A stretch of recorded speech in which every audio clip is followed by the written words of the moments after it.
Welcome back to All This Math. This is Professor Parker, and we're about to solve an equation.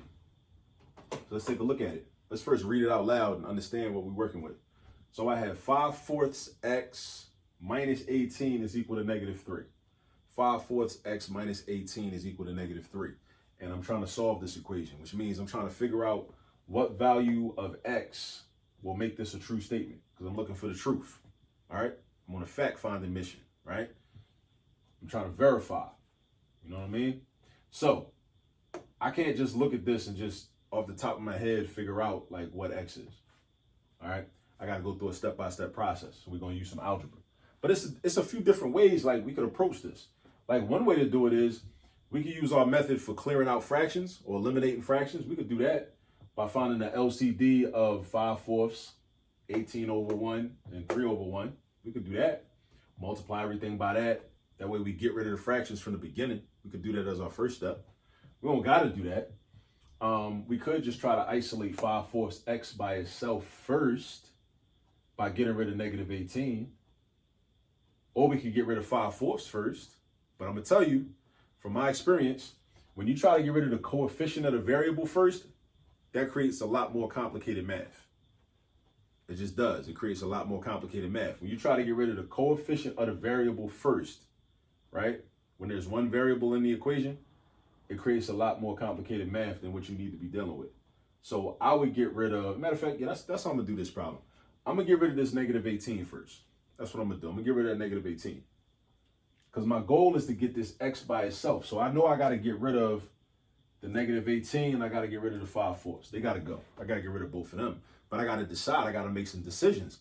Like, what am I going to get rid of first? I already told you, usually when you get rid of the coefficient first, and the coefficient is the number that's basically attached to the variable. It tells you how many of the variable you have. So we have 5/4 of an x, which is really 1 1/4 of an x. That's what that 5/4 tells us. This is a coefficient. We got to know our math vocabulary. This is a coefficient.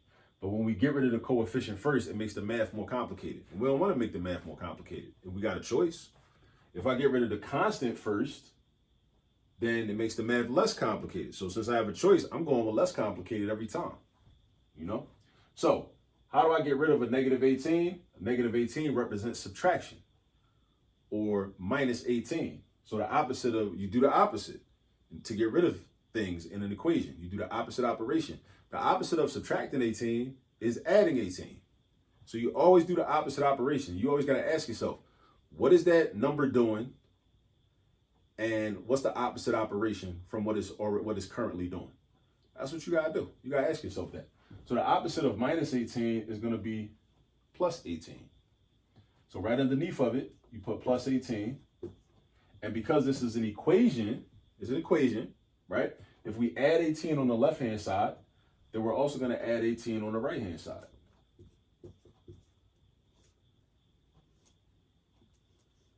So -18 plus 18, they cancel out. That adds up to 0. All right. The 5/4 x is going to come down. Equal sign. Now, you got to know how to do arithmetic with negatives and positives.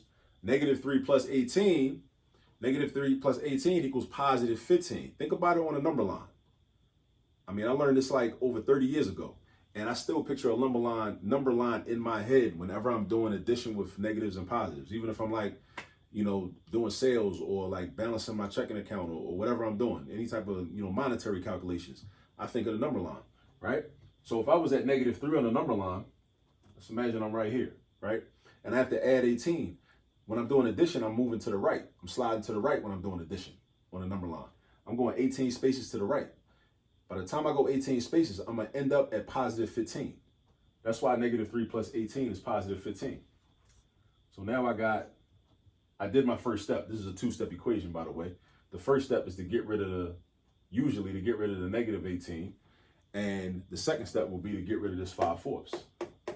Now, we got to get rid of the 5/4. Now, because it's a fraction, we got to think a little bit, right? It's not more difficult, but it's just a little more tedious. We got to be. Now, that's 5/4. This is 5/4 x, which means 5/4 times x, which means we're doing multiplication. So this is multiplication. So if I want to get rid of it, I got to do the opposite of multiplication. So the opposite of multiplication is division. But hold up though. When we divide a fraction by another fraction, we end up doing multiplication anyway. So you got to understand that. Like, the quicker you can understand that and memorize that, I know it might seem confusing because somebody be like, well, why are you multiplying by the fraction when you said we got to always do the opposite operation? You do have to do the opposite operation. The opposite of multiplication is division. But then you got to ask yourself, well, okay, but when I'm dividing a fraction by a fraction, what do I actually end up doing? I end up doing multiplication. So that's the only reason that you end up multiplying, right? Because we would have been dividing, but the process that you go through to actually divide two numbers is you deal with a reciprocal or you keep change flip. So don't let that confuse you, because I know somebody out there probably gonna look at this and be like, wait, but I thought he said you always use the opposite operation. And we do, but it's just that when we get to the opposite operation requires that we then basically do the opposite of that operation. So you just got to do a bunch of these problems and then it'll like sink in. It'll sink in. So basically, whenever you see a fraction, just try to memorize it like this. Whenever you see a fraction, coefficient that you're trying to get rid of, just multiply by the reciprocal. You can make a note of that. Write that down in your notebook. Multiply by the reciprocal. All right? Multiply by the reciprocal. All right, now, what is the reciprocal? The reciprocal is a number that you have that results in taking an original number and replacing or having the numerator and denominator exchange places. So it basically flips upside down. So the 5 is going to go down to the bottom. The 4 is going to come up to the top. So the reciprocal of 5/4, I'll write it up here. The reciprocal of 5/4 is going to be 4/5. That's all it is. The 4 went up top and the 5 goes down to the bottom. That's it. So when we're trying to get rid of a fraction coefficient, we multiply by the reciprocal. We multiply by the reciprocal. I'm telling you, memorize that, because you're going to see a lot of equations with fractional coefficients. So basically, whenever you see an equation with a fractional coefficient, a light bulb should go off and you should be triggered and remember, oh yeah, this is the joint he told us about.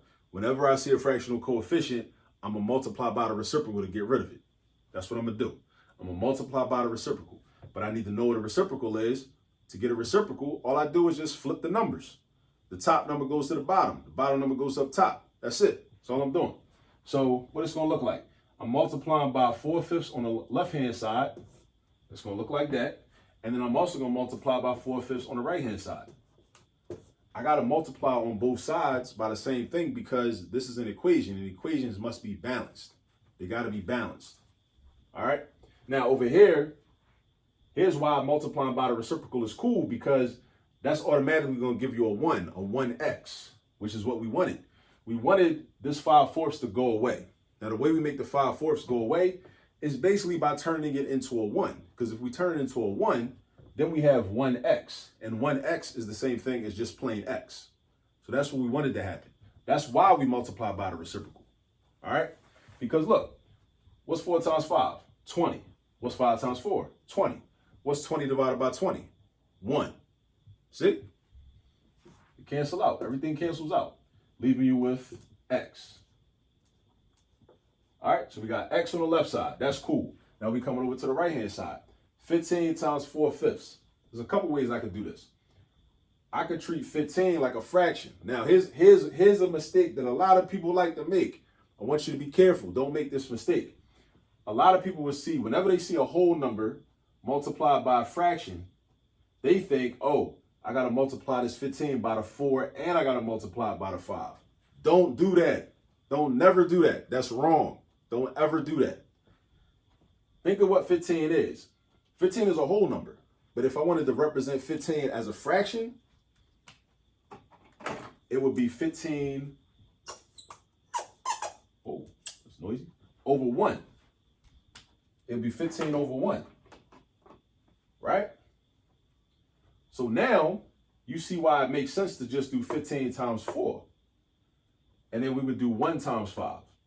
But don't multiply the whole number by both numbers in the fraction that is being multiplied by. Don't do that.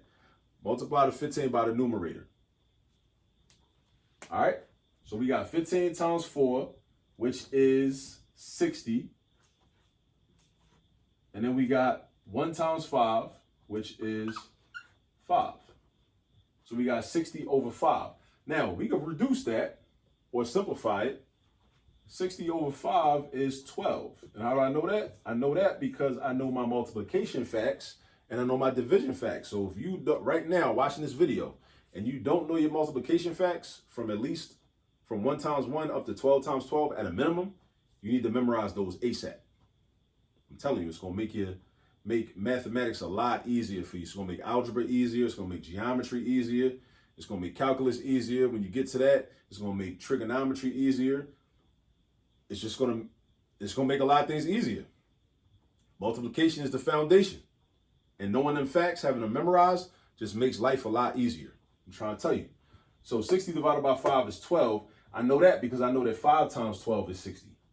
I also know that 12 times 5 is 60, right? Commutative property, right? So because I know my multiplication facts, I also know my division facts. So I see this, I'm automatically like, okay, yeah, 60 divided by 5, that's 12. Yeah. Now, but let's check our work though. Let's check our work. All right, so let's go up here, put my check mark, and go back to the original equation. The original equation, 5/4 x minus 18 equals -3. Except instead of saying x, I could say 12. Because we think x is equal to 12. So let's see if that's a true statement. Let's see if that's true. Let's see if 5/4 times 12 minus 18 equals -3. Let's first write it down. 5/4 times 12 minus 18 equals -3. Right? So on the left-hand side, this expression, we got to follow order of operations. So we're going to multiply 5/4 by 12 first. We're not going to do 12 minus 18. We're not doing 12 minus 18 first. That would be wrong. And we don't want to be wrong, right? We want to be correct. So 5/4 times 12, I could do 5 times 12, which is 60, and then do 60 over 4. And 60 over 4 is 15. And then I write my minus 18. Now, in case anybody didn't catch what I just did, I did 5/4 times 12. Say what's up to Assata Shakur. In case you was wondering who that was, this is Assata Shakur, former member of the Black Panther Party for Self-Defense, also a member of the Black Liberation Army, which you should do some research on. Also wrote an excellent autobiography entitled Assata. All right, and is still living in Cuba to this day. Shout out to her, one of my revolutionary heroes. But anyway, so we got 5/4 times 12. Again, just like down here, this is a whole number. The 12 is a whole number. 5/4 is a fraction. So you multiply the whole number by the numerator, because if this was a fraction, it would be 12 over 1. So it will be 5 times 12 and 4 times 1. 5 times 12 and 4 times 1. If I made the 12 look like a fraction. But I ain't do that though. I don't need to, right? 5 times 12 is 60. 4 times 1 would be 4. So you'd end up with 60 on top, 4 on the bottom. 60/4. 60 on top, 4 on the bottom. A fraction is just a division problem. So if you got 60 on top and 4 at the bottom, that's the same as saying 60 divided by 4. 60 divided by 4 is 15. So that's where the 15 comes from. So anybody that was watching this wondering, where you get that 15 from? Hold up, run that back.